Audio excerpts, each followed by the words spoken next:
gostaria de ter o prazer de chamar a professora Clélia Parreira, que é professora da Universidade de Brasília, para compor aqui o nosso sofá e não a nossa mesa. E também a professora Eliana Cirino, professora aqui da Faculdade de Medicina de Botucatu, também para sentar no nosso sofá.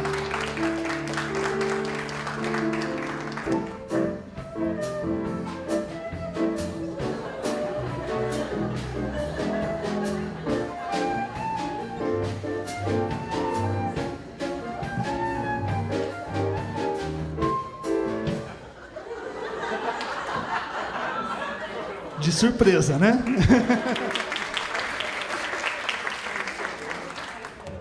Então, primeiramente, aqui começando o nosso talk show, eu gostaria, como o Jô faz, né, que vocês se apresentassem, tá?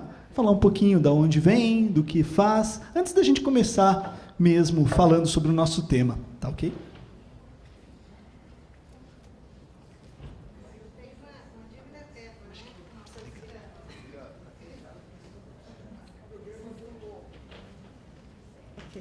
Eu já começo anunciando que eu tenho uma dívida eterna com essa banda, né? Vocês viram a música? Quando nós subimos, né? Eu vou ficar devendo eternamente, né? Essa gentileza. Bom, meu nome é Clélia, eu sou professora na Universidade de Brasília. Trabalho em um dos novos campi da universidade, embora já tenha sido da Universidade de Brasília antes da criação desse campus. E lá eu trabalho com a graduação em saúde coletiva. E temos um projeto institucional, que ele é interprofissional, e as disciplinas mais diretamente vinculadas a mim acabam sendo disciplinas para todos os cursos. Lá nós temos 6 cursos na área de saúde, né? E um trabalho também com a extensão, acho que por isso talvez o convite, né? Imagino que seja por isso, porque não tem nada avisado nem combinado, então eu suponho, né, que o convite seja esse. Acho que as perguntas vão nos ajudar a conversar melhor com vocês, mas com um trabalho extensionista também, já na área de educação, que eu sou pedagoga de formação, e na área de saúde por adoção há muitos anos. Então, continuo ainda, não em conflito, né? Já superei essa fase, se eu sou de lá ou de cá, né? Agora eu transito numa área que nos é muito amigável, que é a saúde coletiva, cabemos todos, né? Então, por isso, eu tenho um pouquinho de histórias da educação e um pouquinho de histórias da área da saúde nesse trabalho de extensão. Agora, um Jô Soares super novo, super magro, né? Então, fica para mim a parte da largura, né? Imagina, não muito magro, não.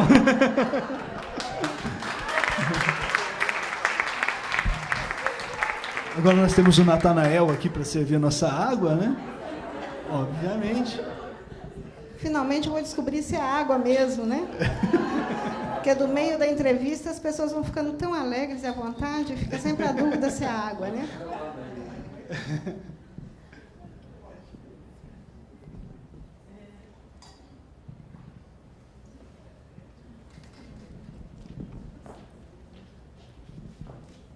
Bem, boa tarde a todos. Eu sou a professora Eliana, sou professora aqui da Faculdade de Medicina de Botucatu, do Departamento de Saúde Pública. Eu estava até o mês de junho no Ministério da Saúde, trabalhando como coordenadora de ações estratégicas da educação na saúde, depois como diretora de programas. E é um enorme prazer estar aqui com vocês. Já agradeço de antemão ao professor Newton e ao professor Pedro, e dizer para vocês que eles estão finalizando um curso, que foi um curso de uma parceria do Ministério da Saúde com a Universidade Federal do Rio Grande do Sul, e eu já vou avisar lá que eles vão ter nota 10, assim, porque muito especial esse desenho que vocês fizeram aqui. E eu acho que tem muito a ver com algumas coisas que a gente vem buscando construir no sentido da gente se abrir à criatividade, à inovação, a uma perspectiva de pensar a saúde como um espaço muito maior do que só assistência aos doentes, né? Então, agradeço à banda, que eu achei lindíssimo o primeiro número, e é isso. Muito bem, a gente que agradece aqui a participação, né? E, na verdade, o tema que coube aqui para a gente discutir é uma coisa que tem um nome bastante interessante: pesquisação. Não sei a que ponto vocês já ouviram falar sobre isso. Eu ouvi muito pouco. E eu começo a minha entrevista, né, na verdade, com uma dúvida que eu acho que deve ser de todo mundo que ouve a primeira vez esse nome. Por que esse nome? O que isso significa? E o que isso tem de diferente? Né? Qual a diferença entre pesquisa e pesquisa-ação? Então, vamos lá, Pedro Jô Soares. Então, eu começo e depois passo para a Clélia. Então, a proposta de pesquisação não é um desenho tão antigo, né? Ela é do século passado, e ela está voltada, acho que tentando falar de uma forma bem simples, para uma proposta de pesquisa que inclui a ação. Por isso ela chama pesquisa-ação. Toda pesquisação, ela vai ter como um grande objeto a ideia de transformação da realidade. Por isso essa ideia também que ela é uma pesquisa, mas ela terá sempre uma ação. E essa ação, ela se volta sempre para a ideia de transformação da sociedade. É assim que ela tem sido pensada, organizada e desenvolvida. Vou passar para a professora Clélia e depois a gente vai destrinchando.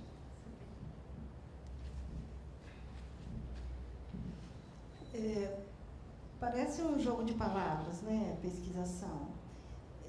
Mas, na verdade, é uma tentativa de traduzir melhor a ideia de que nem toda pesquisa ela é fria, ela é neutra, ela é distante, né? Isso já sabemos. Mas a pesquisação é uma ideia de que, ao pesquisar, você intervém. Porque você pesquisa não para conhecer. Que aí você pode ter um tipo de pesquisa que é para conhecer, né? Essa pesquisa não desqualifica a outra que nós precisamos continuar fazendo, né? De o que acontece, como esse fenômeno aparece. A pesquisação supõe que é um fenômeno que precisa ser transformado. Isso, na educação, ele foi muito, muito forte, porque ele partiu muito de realidades, por exemplo, de uma prática docente, de uma realidade de aprendizagem, que era importante conhecer melhor. E mais do que conhecer, era preciso transformar. Então, eu precisava, ao mesmo tempo que olhava para aquela experiência, para aquela dificuldade de aprendizagem, para aquela forma de organizar a docência, eu já precisava experimentar de outro jeito, porque eu já tinha identificado que a forma como era feita não produzia, por exemplo, aprendizagem. Então, experimentar metodologias, experimentar outras formas, né, de organizar a aprendizagem, como vocês estão fazendo aqui, né? Quer dizer, discutir um tema que poderia ser tratado de várias formas, como uma conferência, uma palestra, que continua sendo interessante, né? Também pensar um outro jeito de fazer. Então, quando a gente teve isso na educação, a pesquisação ela foi muito importante, porque a educação ela teve um momento em que ela achava que não deveria ser apenas um locus de pesquisa, ela tinha que ser um locus de experimentação de novas práticas. E os próprios docentes tinham condições e gostariam de experimentar essas mudanças, e não só delegar um pesquisador que, às vezes, nem docente era, né? Então, essa aproximação entre pesquisar, transformar de uma forma intencionada, né? Eu estou experimentando isso, mas não é aleatório, né? Não é irresponsável. Experimentando isso, porque eu já tenho acúmulo para imaginar que fazendo dessa forma melhora. E, ao mesmo tempo em que eu experimento essa mudança, eu vejo as transformações que ela me traz, né? Então, em saúde, isso logo depois começa a acontecer também, especialmente com as práticas, né, da educação popular em saúde, por exemplo. que tinham bastante contribuições a dar e que, ao mesmo tempo, podiam já experimentar formas de organização das práticas educativas em saúde, por exemplo, né? Então, é muito interessante, porque a gente tem... Toda pesquisa ela tem que ter relevância social. Não é a pesquisação que inova nesse sentido. Toda pesquisa tem que ter algum retorno social. Mas, no caso da pesquisação, isso é muito mais aproximado. Isso é muito mais articulado. Então, um pesquisador que adota, né, uma metodologia mais nessa linha, ele se implica na realidade que ele pesquisa. Ele contribui de uma forma um pouco mais distinta do que ele contribuiria se ele estivesse adotando uma outra metodologia. Então, acaba que as duas palavras ficam juntas, né? Porque significa que eu, de alguma maneira, como pesquisador, vou também participar de uma mudança que não necessariamente eu faria se estivesse no outro desenho metodológico. Muito legal, clareou, né? Clareou muito. Isso tem muito a ver, né? Pelo que eu entendi, tem super a ver com o que a gente discutiu de manhã, né? Isso daí talvez seja uma grande, né? A pesquisação seja, pelo que eu estou entendendo, talvez uma grande ferramenta para a extensão universitária, né? Ao integrar ensino, pesquisa, né? E em resposta a possíveis demandas da sociedade, né? Pelo que eu entendi, a gente tem aí uma intervenção. E essa intervenção vem em mão dupla, né? Uma demanda pede a intervenção e a gente faz a intervenção, que seria a ação, e junto com isso a gente executa uma pesquisa, é isso? Basta dizer que a Universidade Federal da Paraíba, por exemplo, recém lançou um livro de 30 anos de uma experiência de pesquisação. E ela é feita por professores extensionistas, que é justamente já essa disposição, né, não para se aproximar da realidade, mas é alguém que já participa ou vive determinadas, né, situações ou contextos em que ele se insere de uma forma diferente. Então, eu estive de manhã e me chamou a atenção isso também. Quando a gente fala de pesquisação, e você olha as experiências interessantes, são professores extensionistas, na sua maioria, porque realmente tem essa aproximação já um pouco dada pela intenção da extensão, né? Que é como que eu também, a partir da universidade, posso ajudar algumas transformações, né? Algumas mudanças. Eu acho que tem uma coisa importante, né? Que é a participação dos sujeitos envolvidos, né? Então, eu acho que isso também é uma questão que marca a pesquisação. Quer dizer, eu estou fazendo uma pesquisa, né, onde você tem os professores, né, podem ser os professores extensionistas, os estudantes, mas você tem uma voz muito importante, que é a voz das pessoas implicadas naquela questão que eu estou pesquisando, né? Então, eu vou dar um exemplo, acho que um primeiro desenho de pesquisação que a gente teve aqui na faculdade, que depois virou um projeto de extensão, foi o trabalho com alfabetização de adultos, né? Então, era um trabalho de alfabetização de adultos, que acho que ele já tem mais de 20 anos, e que ele começa a partir de uma discussão no bairro do Jardim Piabiru, entre mulheres e estudantes de medicina que tinham ido lá para discutir temas de saúde e que acabaram enfrentando essa questão. Eles trouxeram, era uma questão sobre alimentação, e eles trouxeram receitas escritas, e algumas das mulheres, passaram para elas lerem as receitas, e qual não foi a surpresa dele quando algumas das mulheres explicaram que elas não sabiam ler.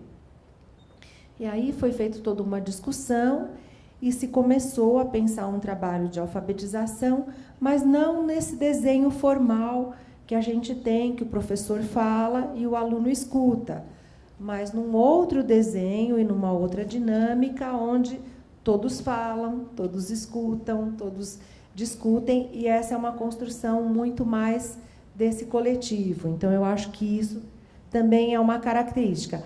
Aqui, eu estava até olhando um pouco para vir hoje, na pós-graduação, eu acho que a pesquisa que me chama a atenção, que foi uma pesquisação,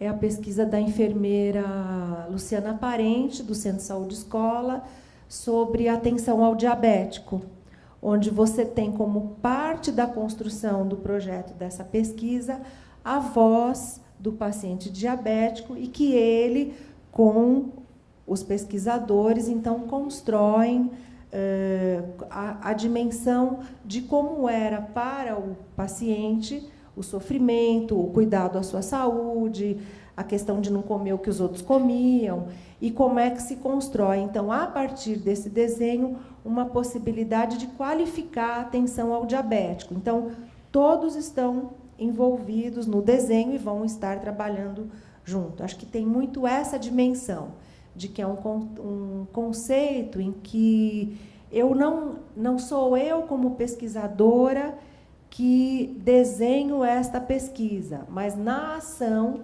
com a reflexão, a gente vai desenhando junto com os sujeitos envolvidos. E acho que muito dando voz a esses sujeitos, né?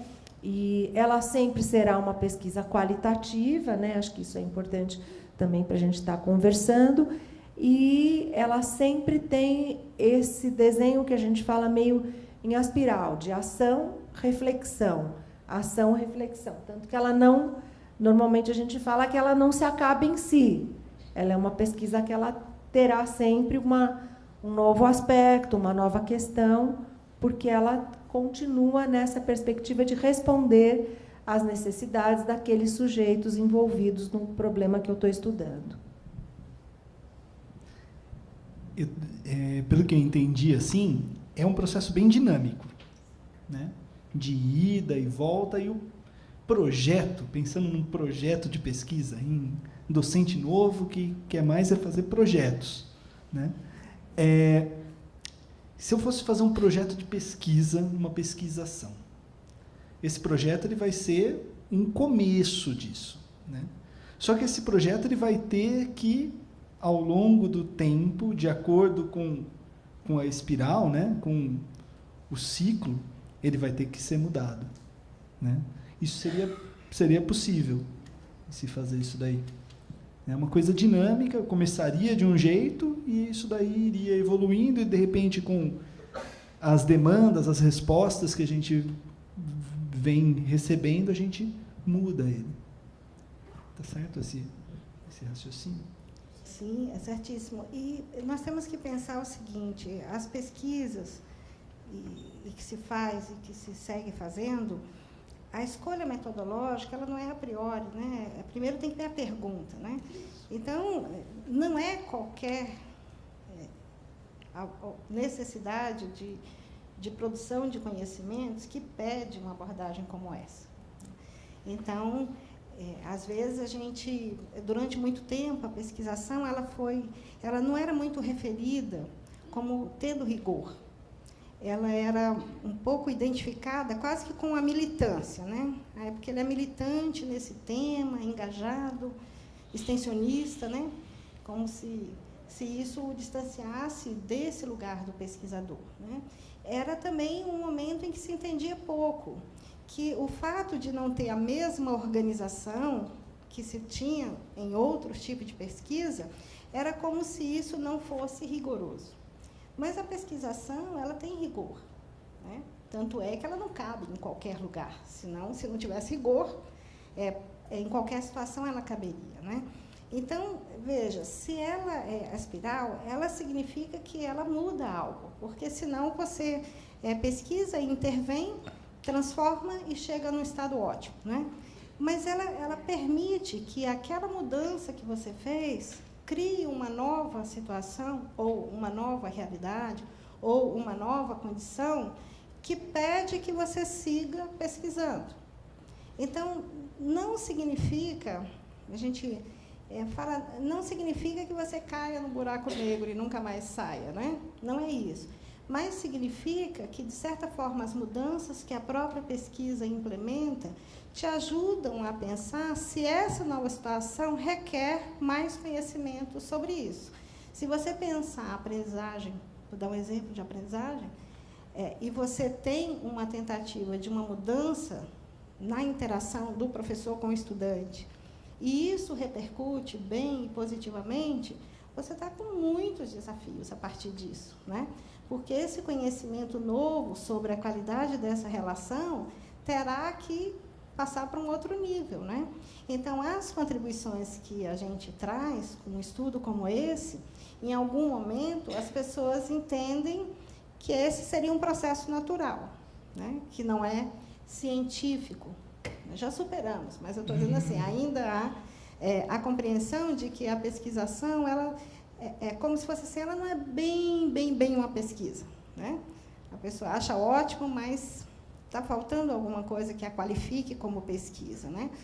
E hoje já vencemos bastante mais, né, do que antes, mas, de alguma maneira, agora mesmo aconteceu um evento de pesquisa e metodologia qualitativa, um encontro grande, um evento forte, e numa das discussões, houve um momento em que a pessoa disse assim, eu fiquei na dúvida de referir a pesquisação como, né, dentro das contribuições da metodologia qualitativa, porque eu ainda tenho dúvida se não é uma militância mesmo, né? Oh, meu Deus, tantos anos depois a dúvida persiste, né? E é como se houvesse uma hierarquia na pesquisa, né? O que é científico, e dentro do que é científico, o que é pesquisa científica, e aí, então, nós ficamos em degraus, né? E quando você pensa, os fenômenos são tão distintos, né? Eles permitem tantas formas de aproximação, e por que umas formas são consideradas mais científicas do que as outras, né? Talvez a gente pudesse pensar quais que são mais adequadas, mas todas são científicas, somos nós, pesquisadores, que estamos, né, pensando formas, desenhando como nos aproximar. Então, científico em tese, né? Mas pode não ser adequado. Mas esse comentário de não é bem... Quando demora no bem é ruim. Vocês já viram assim? É bem... Não é um bom sinal, né? Significa que vem... É que nem aquela coisa, é inteligentíssimo, mas... né? Nunca é bom, né? E, nesse caso, o que eu fiquei pensando, e foi recente, e eu dizia, então, seria bom, quando a gente for discutir, já falar que essa crítica existe, ela persiste, e que muitas pessoas que pensam a pesquisa nessa direção ainda encontram resistência. Então, ainda é como perguntar para um professor, eu tenho um colega meu que dá 40 anos, que dá aula, é professor, toda vez que ele vai na cidade dele, ele tem um parente que pergunta para ele, você ainda está dando aula ou já está trabalhando? É mais ou menos isso. De vez em quando alguém pergunta assim, você já está pesquisando ou você está fazendo aquelas coisas bacanérrimas, né? E tal. E aí você fala, olha, a gente precisa de tanta produção de conhecimento e tanta compreensão das coisas que cabemos todos. E o que vai acontecer é que alguns de nós vão se identificar muito mais com determinadas abordagens. E aí vamos nos tornar competentes nela, né? Mas, em princípio, ainda parece uma coisa, uma escolha quase afetiva, né? Amorosa. E não, é muito rigor, né? É muita preparação. A gente lidar com as pessoas no momento em que elas estão com situações que precisam ser estudadas, precisam ser transformadas, e nós nos colocamos junto, e no lugar de um pesquisador, eu não posso negligenciar que eu tenho responsabilidade sobre aquilo no momento em que estou pesquisando. Então, para nós, é muito mais tenso, né? Porque nós precisamos nos deslocar um pouco de um lugar que nos foi ensinado, né? De uma pesquisa que não implica na mudança. Produz o conhecimento para que alguém use esse conhecimento e transforme algo. E a pesquisação prevê a possibilidade de você mudar durante esse processo com as pessoas que estão ali. Por isso é que muitos dizem, né? É mais uma implicação do que uma pesquisa, né? A gente, não, o nome disso é pesquisação. E eu acho que só complementando, né, na verdade, a gente também, né, Clélia, a gente é quase que obrigado a trabalhar com a pesquisação quando a gente se defronta com alguns problemas que a gente não teria outro jeito de construir conhecimento senão pela pesquisação. A gente tinha até a ideia de começar esse nosso programa de auditório, né, passando um pequeno filme para vocês que foi produzido no DAB, né, no Departamento de Atenção Básica do Ministério da Saúde, sobre o cuidado aos moradores de rua, né, que é o desenho do que é chamado consultório de rua. E na verdade, quer dizer, são situações, muitas vezes, extremamente complexas, que para eu construir um conhecimento, para que eu possa trabalhar com aquelas questões, eu preciso lançar mão de metodologias que não são exatamente aquele desenho clássico de uma pesquisa, né? Se eu quero ter um trabalho de intervenção, né, no consultório de rua, realmente cuidar das pessoas que são os moradores de rua, muitas vezes eu tenho que fazer um desenho de construção de conhecimento em que eu preciso levar em conta os moradores de rua, saber o que eles pensam sobre a vida deles, como é que eles se cuidam ou não se cuidam, que questões eles gostariam que a gente estivesse trabalhando com eles nesse cuidado. E isso, acho que esse é um tema interessante, porque ele não é um tema nacional, né? Ele vai de Miami a Londres, passando por Paris e todas as cidades grandes do nosso mundo atual, né? Então, as pesquisas, por exemplo, voltadas a moradores de rua, a consultórios de rua, muitas delas, então, vão lançar mão desse desenho da pesquisação. Na verdade, porque eu tenho a necessidade de fazer esse encontro com o outro. Um outro que é um sujeito muito diferente de mim, mas que, se eu quero ofertar para ele um cuidado, eu preciso construir com ele e não para ele o conhecimento para que a gente consiga cuidar desse sujeito. Eu acho que um outro exemplo que fortaleceu a pesquisação e trouxe a ela esse status científico foi o começo da AIDS, né? Se faziam muitas pesquisas com desenhos clássicos, desenhos tradicionais, e não se avançava. E se fazia e não se avançava. Se fazia e não se avançava. Aí se pensou, bom, nós temos que pensar outras pesquisas, outros desenhos, em que exatamente essa mesma questão, eu levo em conta a voz desse outro, desse sujeito que adoeceu, desse sujeito que traz um sofrimento e que eu preciso entender o que é tudo isso para ele, para que eu possa pensar e construir um conhecimento adequado para qualificar a atenção que eu trago para ele. Muito legal. Hoje de manhã, né, um dos temas que a gente abordou foi justamente as demandas que a gente tem aqui, né, na nossa cidade, na nossa região.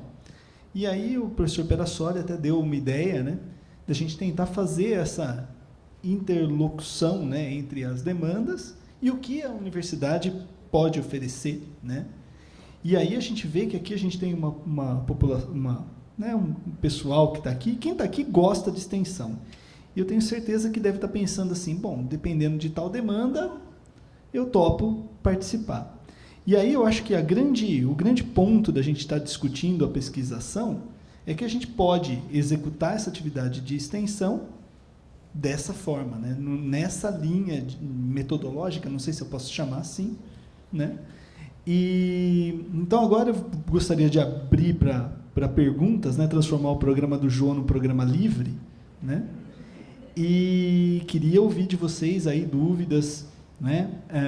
Queria uma participação, comentários, bem livre. Tuco está com o microfone aí, Tuco?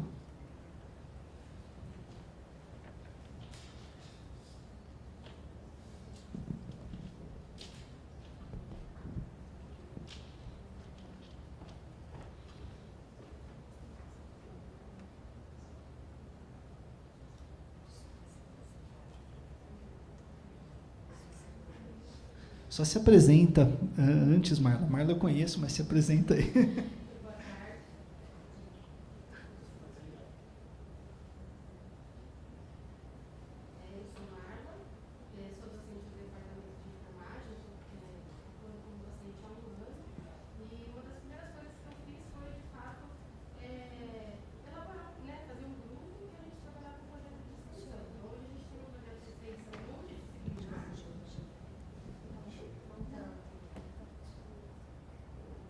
Então, nós temos um grupo, é um projeto de extensão multidisciplinar, onde a gente atua com as famílias, né, tanto com a criança, como com os cuidadores das crianças que nasceram com mielomeningocele. São crianças bem dependentes, né, para quem ainda não teve esse contato. E a gente ensina, tem médicos, tem professores da medicina, da enfermagem, então, cada um dentro da sua competência. E aí, quando a gente foi ensinar para a criança, essas crianças precisam fazer o cateterismo vesical intermitente, ou a família, ou a criança. E aí a gente, vamos ensinar, tá. Mas como que nós vamos fazer isso? A gente não tem material, a gente precisa de um monte de coisa. E aí a gente teve a ideia surgiu, dentro da extensão, surgiu uma pergunta de pesquisa, que é o desenvolvimento de uma revista em quadrinhos para a orientação dessas crianças, porque a gente precisa aproximar ela da realidade, que ela precisa fazer o cateterismo para depois poder ensinar. E aí fui pesquisar, eu achei um monte de materiais educativos, mas assim, como isso é uma pesquisa, né? E aí eu entendi que o meu projeto era uma pesquisação, não sei se é, mas eu vou poder ter essa resposta agora com vocês. E aí a gente está desenvolvendo essa revista em quadrinhos. Depois nós vamos, numa segunda etapa, passar por especialistas na área e para os familiares. E eles vão dar as nossas respostas. E o cateterismo foi tido, por isso que eu entendi que era uma pesquisação, como a gente percebeu o grupo, a maior dificuldade da família, porque ela tem horários rigorosos, geralmente é só a mãe que faz, então a mãe se sente sobrecarregada, o filho se sente muito dependente da mãe também. E então a gente viu o problema na extensão e estamos tentando, né, transformar em pesquisa e ter o material educativo. Eu queria saber a opinião de vocês, se estamos ou não no caminho certo.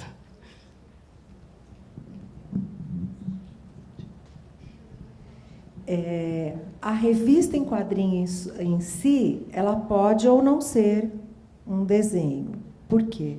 Se vocês produziram a revista, você e o seu grupo de professores, ela exatamente não tem um desenho de pesquisação.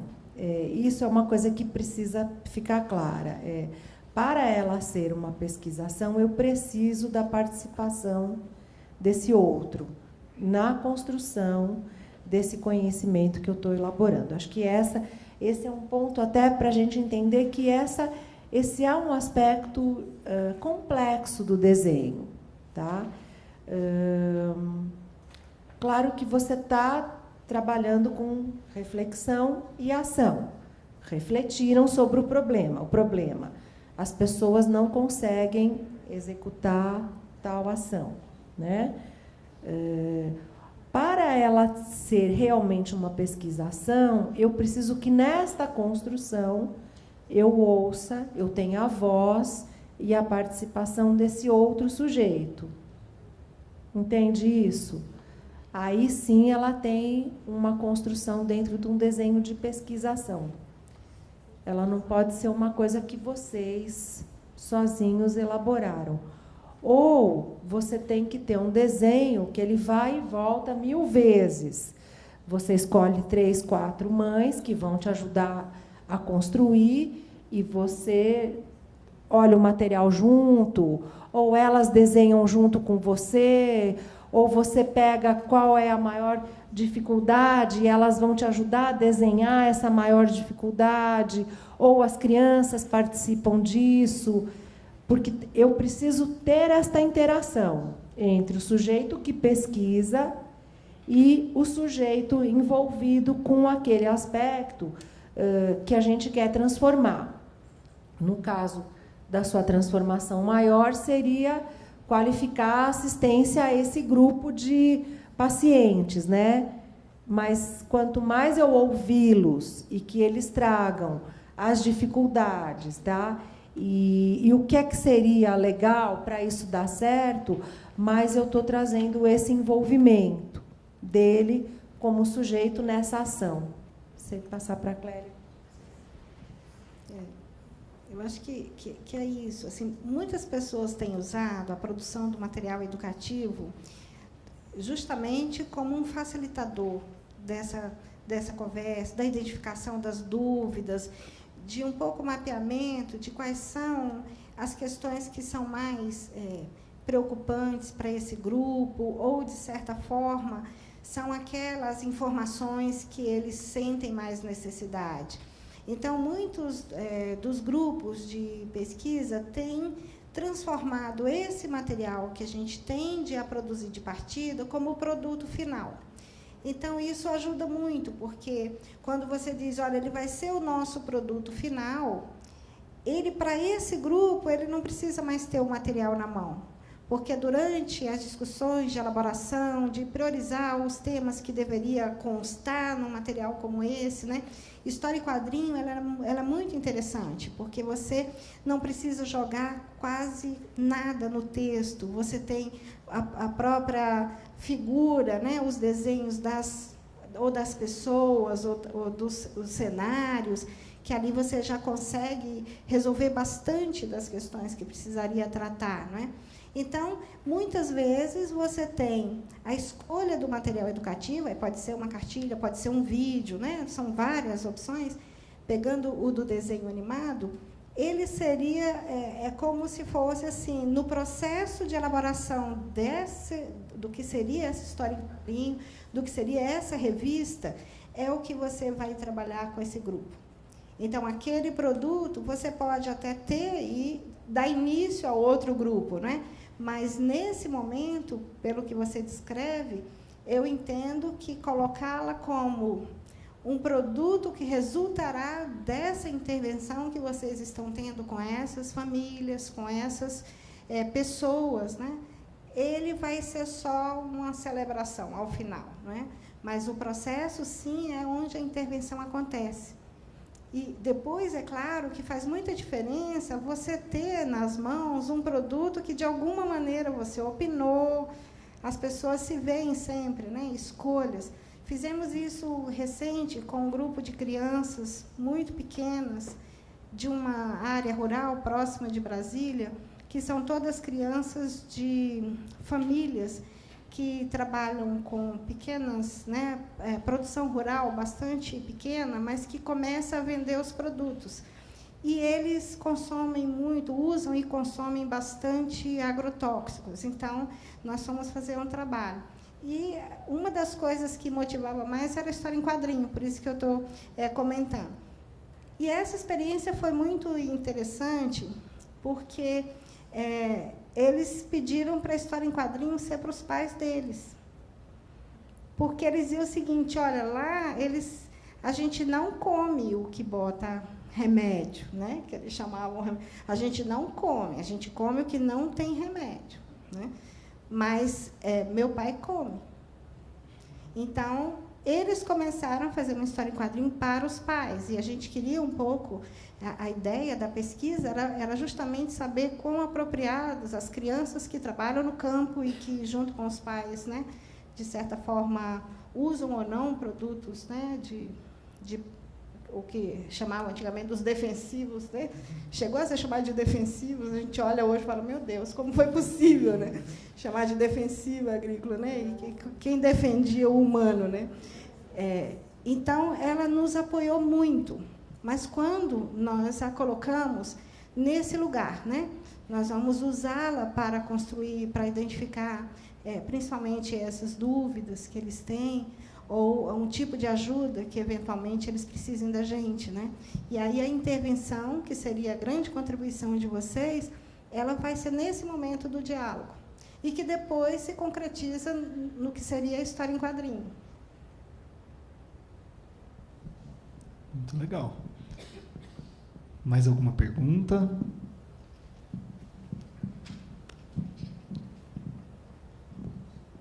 tarde. Eu sou aluno do primeiro ano e eu estou numa liga, a Liga de Saúde Sexual e Reprodução, e a gente tem um projeto de extensão que trabalha com alunos do ensino médio. E a gente encontra uma dificuldade a gente orienta eles quanto à sexualidade e a DSTs. A gente encontra uma dificuldade na liga de transcender o atual momento de extensão e de projeto e de chegar a um momento de pesquisa e de poder usar essa base que a gente tem, esses alunos que a gente tem para trabalhar a pesquisa. Qual que é o primeiro passo que a gente tem para chegar a uma pesquisação? Então, seria você construir com eles, né, a partir das questões que eles estão trazendo para vocês.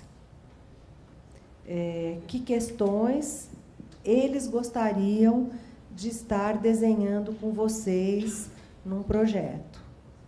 Tá? Eu vou dar um exemplo. Há muitos anos, acho que na década de 80, a gente fez um trabalho com... Eu acho que eram alunos do Fundamental 2, num bairro aqui de periferia, que era um bairro bem, na época, bem perigoso, com muitas dificuldades. E quando a gente foi trabalhando com as crianças, o que eles queriam fazer, então, era desenhar o seu bairro. E aí a gente fez um grande, diríamos assim, o que hoje é chamado de um estudo de territorialização. A gente fez um grande estudo de territorialização com eles. E, na verdade, o desejo deles era encontrar espaços de lazer no bairro em que eles moravam, que posso dizer para vocês que não tinha. Tá? Mas eu acho que a gente tem que, nessa negociação, na verdade, trabalhar para que eles sejam sujeitos desse processo a partir das necessidades que eles trazem para vocês. Né? Eu acho que com adolescente, então, isso é extremamente fundamental. Quer dizer, vocês têm um campo que vocês vão trabalhar com eles, que é o campo dessa liga de questões fundamentais que vocês trazem. Mas eu acho que, para ter esse desenho de ação, reflexão, vocês precisam construir com eles um projeto conjunto, né? Inclusive que eles vão falar, vão ter voz, vão dizer o que é que eles pensam sobre essas questões e o que eles desenhariam, né? Eu acho que uns anos atrás, um grupo de professores com os adolescentes de uma instituição aqui em Botucatu, eles fizeram um trabalho pelo Wiki. E foi bastante interessante e foi um trabalho num desenho de pesquisação, depois até foi publicado numa revista, e ele tinha muito essa perspectiva de trabalhar com os adolescentes a partir das questões que eles estavam trazendo e construindo. Não sei se eu te respondi. Clélia. Nós tivemos lá recente, uma situação da Liga, que era um movimento inverso. Eles estavam muito centrados na pesquisa. E eles queriam fazer o movimento inverso, que é o que você propõe. Mas como é que a gente vira extensão agora? Como é que a gente... né? E o tema, se eu não me engano, até conferi aí, eu acho que eu estava na sala 9, né? Vocês apresentaram. Reconheci. Não foi você que apresentou o trabalho, mas você estava lá. Está vendo? Eu estou lúcida, com a idade que tenho. Tem a idade que tenho, estou lúcida. Vocês trabalham nas escolas, né? E os adolescentes, eles, de certa forma, e favorece muito o tema que vocês trabalham, né? Porque é um tema que é muito... Não é um tema do futuro, né? Não é quando eu tiver determinada idade. Na idade que eu estou, e aí pode variar, esse é um dilema para mim. Né? A sexualidade, a própria sexualidade, como eu lido com isso, que expectativa as pessoas têm com relação à minha própria identidade sexual. Então, são muitas questões, né, que esse tema provoca. E seria uma boa oportunidade para o desenho de uma pesquisação, justamente vocês que já estão um certo tempo, né, não digo um ou outro individualmente, mas a Liga já tem bastante informações, já consegue um pouco, eu imagino, mapear algumas questões que são mais demandadas por eles, ou que, com mais frequência, eles trazem para a Liga, não é? Ou nos momentos em que vocês estão. Então, dá a eles a oportunidade de, olha, desses temas que têm sido mais recorrentes, né? É possível que a gente se dedique um pouco mais a estudar esse tema com relação a vocês. E aí eles colocam muito claramente aquilo que eles gostariam de conhecer mais. Lá nós temos um que nós transformamos, ganhou status de ciência. Nós trabalhamos com os estudantes do ensino médio na cidade onde tem um campus que eu atuo, são 10 centros de ensino médio. E nós, então, começamos a trabalhar com a Secretaria de Educação e conseguimos um trabalho de extensão já há bastante tempo, conseguimos depois bolsas CAPES para iniciação científica, foram 240 bolsas, né? E depois nós organizamos e trabalhamos com 80 estudantes. E esse tema é um tema que eles diziam exatamente tudo o que nós fazíamos, nós, que eu digo, os profissionais de saúde, e que, de certa forma, não chegava até eles. Uma coisa que eles diziam para a gente era assim: não sei de onde vocês tiraram a ideia que a gente passa o dia fazendo sexo e se drogando, porque é só isso que vocês falam quando vem encontrar com a gente. A gente não passa o dia fazendo sexo e usando droga, né? Então, isso começou a mostrar para a gente que, de certa forma, eles tinham dilemas e dúvidas com relação ao tema sexualidade, que estava relacionado a outras questões. A questão da afetividade. Tinha uma dúvida que eles tinham muito grande, que era com relação a com quem eu converso, a coisa da confidência. Quem é confiável bastante? E eles não achavam que os profissionais de saúde eram confiáveis, porque eles falavam assim, ele disse que não, mas eu acho que se minha mãe passar na porta da unidade básica, ele, presta atenção, é o seu filho, né? Seu filho. Então, nós começamos a pensar que talvez conversar com eles nos ajudasse a pensar melhor. E aí isso nos ajudou a fazer um estudo sobre quais são as percepções que eles têm com relação ao serviço. E que isso sinalizou para eles como se fosse um retorno importante nosso. Quer ver? Vai lá olhar como eles acham que a gente só vem na unidade quando a mãe traz. E a gente só vem quando a mãe traz, porque quando a gente vem sozinho, ninguém dialoga com a gente. Aí faz logo um teste de gravidez. Aí, se eu não estou grávida, ele fala, parabéns. Eu falei, eu vou voltar na semana que vem de novo, fazer um outro teste, né? Então, como que eles se sentem com relação à abordagem dos profissionais de saúde, como que, de certa forma, eles se sentem muito desqualificados. Porque se vai com a mãe, o profissional fala com a mãe, na frente dele. E a gente faz isso, às vezes, né? Com os filhos. Mas só que fazer isso profissionalmente é diferente, né? Vem uma criança e eu viro para a mãe, olha, né? Como se ele não fosse capaz, né? Então, nos ajudou muito a pensar algumas pesquisas, que aí depois nos organizamos para isso, e que, de certa forma, eles ficaram muito contentes de terem definido, assim. Isso, sim, eu quero que você vá lá olhar. Isso era importante para a gente. E o tema era sexualidade. E virou uma qualificação do serviço para dialogar com o adolescente. Para nós, não digo que ele foi surpreendente, né?